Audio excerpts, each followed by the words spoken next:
Oui, Monsieur le président, Monsieur le ministre, mes chers collègues, avant de donner l'avis du groupe CRCE sur la première partie du budget 2020, qui ne laisse, vous l'imaginez, aucun suspense, je voudrais dénoncer solennellement les conditions inacceptables d'examen par le Sénat de la loi de finances.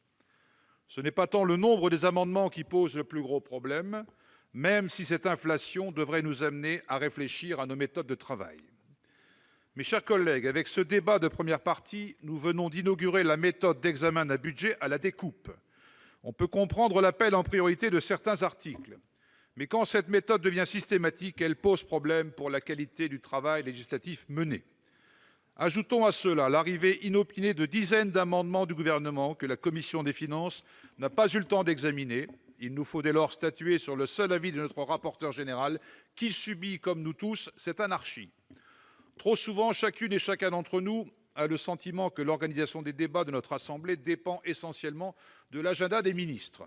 Enfin, comment accepter cette interruption de nos travaux dimanche matin à 0h35 quand nous avions collectivement décidé d'examiner les articles jusqu'à 3h du matin? Aucune explication officielle ne nous a été fournie à cet instant. Mes chers collègues, il me semblerait salutaire que le Sénat, dans sa grande diversité, exprime sa désapprobation auprès du gouvernement sur ces méthodes. Nous avons droit au respect, il y va du respect de nos institutions, de la République et de nos concitoyens.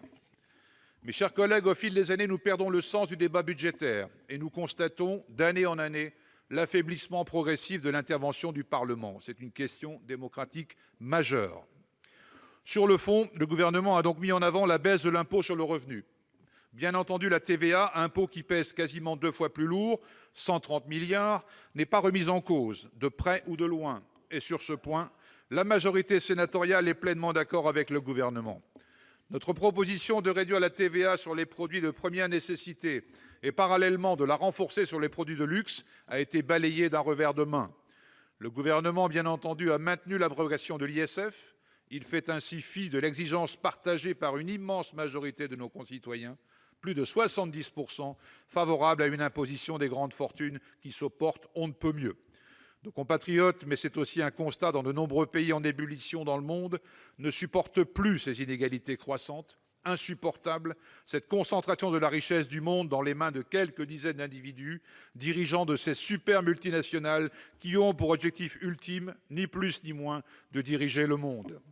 Sur l'impôt sur le revenu, une participation des plus riches à l'effort de solidarité nationale est un sujet tabou pour beaucoup d'entre vous.